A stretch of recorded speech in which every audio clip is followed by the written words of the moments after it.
Hello, I'm just making this video just to help people with their Miele tumble dryer, the T1 selection tumble dryer. So if you've got your tumble dryer on and the red light comes on the dashboard at the front, it means that you need to clean your filters out. They're blocked up with fluff, etc. So you've got filters in the front here.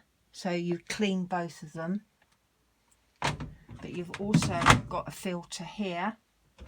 So you open the front there, there's your filter. It might be blocked with fluff, so you literally take it off and you can hoover it out. You can wash it as well and dry it, but you can just hoover it out.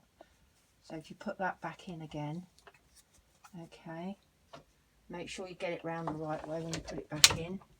Then shut the door, okay. And to allow you to use the machine again, the red light will only go off if you close the door and open it again. The light will then go off on the dashboard.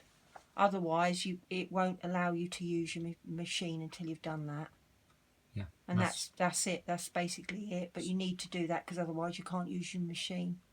So that's how you fix the red light appearing on your Miele T1 selection tumble dryer. That's how you fix it basically. We have made a video previously about the F66 error that appears, but this one is another problem that you can easily fix if you've got one of these tumble dryers. And hopefully this video helps you out. Thanks for watching.